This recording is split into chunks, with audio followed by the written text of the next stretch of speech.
শনিদেব ও কালী মায়ের বাৎসরিক পূজা অনুষ্ঠিত হলো শনিবার আরামবাগের বহুহাটি মোড় এলাকায়। জানা গেছে মূলত এলাকার রিক্সা চালক ও ভ্যান চালকদের উদ্যোগে এই পূজা করা হয়ে থাকে। এই বছর শনিদেব ও কালী মায়ের পূজা ৫৩ বছরে পদার্পণ করলো।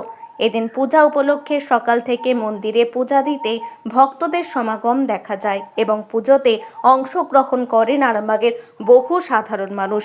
এদিন সকাল থেকেই মন্দির এবং ঠাকুরকে ফুল দিয়ে সাজিয়ে প্রস্তুতি নেওয়া হয় পূজার। জানা গেছে এই মন্দিরে আজ পূজা হবে দুইবার, দুপুরে একবার পূজা হলেও সন্ধ্যাতে একবার বিশেষ পূজা সুসম্পন্ন হবে।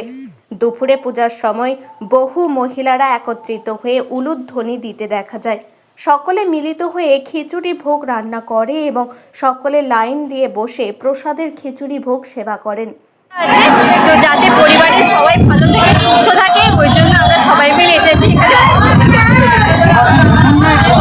না, আমরা প্রত্যেক বছরই আসি, আমাদের আরামবাগেই বাড়ি, আমরা প্রত্যেক বছর আসি আজকের দিনে।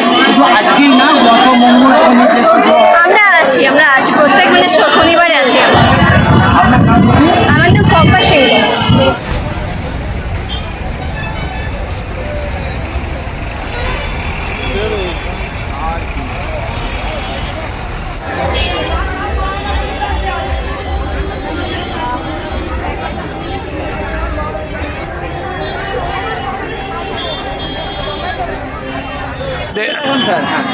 আজকে আমাদের গ্রহরাজের বাৎসরিক পূজা।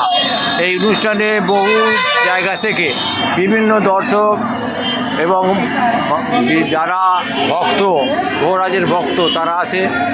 প্রফেসর, ডাক্তার, মাস্টার, এই সমস্ত ব্যক্তিরা এখানে আসে।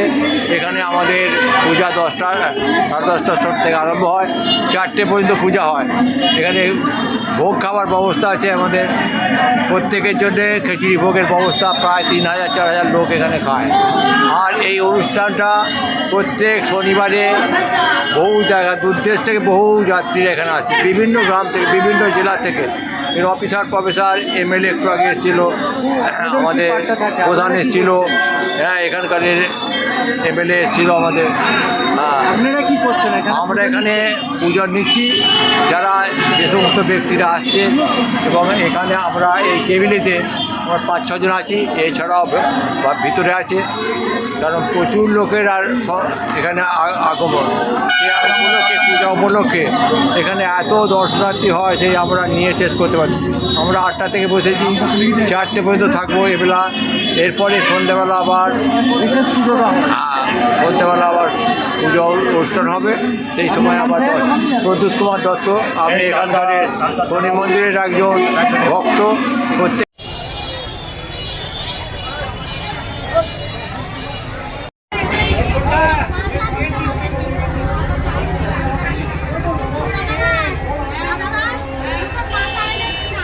দিলাম তো কি ছবি তুলছো? ভালো ছবি তুলবে, আমাদেরও নিতে পারো, কিন্তু ভালো ছবি তুলবে।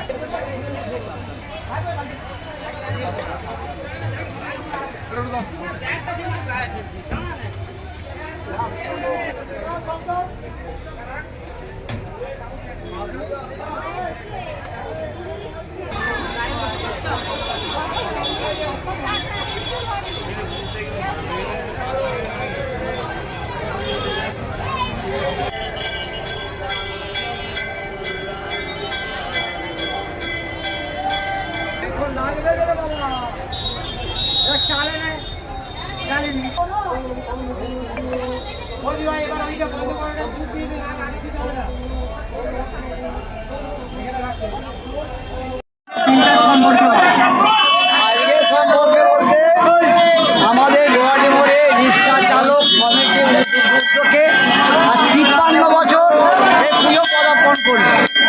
এই পুজো নিয়ে এলাকার মানুষের উদ্যমনা অন্যরকম। এখানে মানুষের সহযোগিতায় এই পুজো হয়, মানুষ স্বেচ্ছায় দান করে। এখানে 1000-10 লোককে খিচুড়ি প্রসাদ খাওয়ানো হয়। ঠাকুর এলো, এই মন্দিরে প্রবেশ করলো, এরপর মাঙ্গলিক আচার মেনে মায়েদের মায়ের পুজো অনুষ্ঠান শুরু হবে। প্রচুর ভক্ত সমাগম আছে। গঙ্গা থেকে জল এনে মানুষ এখানে মন্দির পরিষ্কার করে ধুয়ে দিয়েছে।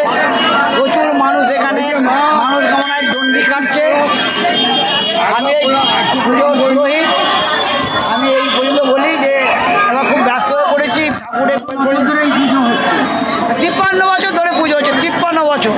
শুরুটা কিভাবে হলো? শুরুটা এই রিসকলারা শুরু করেছে তখন তালপাতার ছাউনি ছিল, তারপরে খড়ের চাল, তারপরে এই পাকার মন্দির জনগণের সহযোগিতা হয়েছে, যে মন্দির সুস্থভাবে চলছে। কোনো স্বপ্ন দোষে এসেছিল না এখানের মানুষ করে এখানে মানুষই তৈরি করেছে।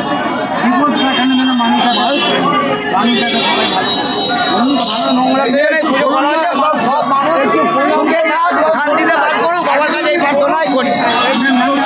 আমার নাম নির্মাল্য ঘোষাল, মন্দিরে সবাই ছোটদা বলেই ডাকে। এখন আরামবাগেই রয়েছে প্রাণ আইভিএফ ফার্টিলিটি সেন্টার। নিঃসন্তান দম্পতিদের মুখে হাসি ফোটানোর বিশ্বস্ত প্রতিষ্ঠান প্রাণ আইভিএফ ফার্টিলিটি সেন্টার দক্ষিণবঙ্গের মধ্যে সর্ববৃহৎ এবং সর্বপ্রথম এআরটি গভর্নমেন্ট রেজিস্টার প্রাপ্ত আইভিএফ সেন্টার এখন আরামবাগেই। অল্প খরচে আইভিএফ পরিষেবা, বন্ধ্যাত্ব চিকিৎসার এক অভিনব অধ্যায়। প্রাণ আইভিএফ ফার্টিলিটি সেন্টার একেবারে অল্প খরচে পুরুষ ও মহিলার বন্ধ্যাত্ব পরীক্ষা, বন্ধ্যাত্ব চিকিৎসা সবকিছুই হয় আমাদের প্রতিষ্ঠানে। সুচিকিৎসার মাধ্যমে মা ও বাবা ডাক শুনতে পারবেন নিঃসন্তান দম্পতিরা। তাহলে আর দেরি কেন? আজই যোগাযোগ করুন প্রাণ আইভিএফ ফার্টিলিটি সেন্টারে।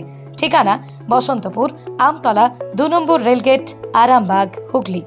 যোগাযোগ নম্বর 7865858781 অথবা যোগাযোগ করুন 7908098172 এই নম্বরে।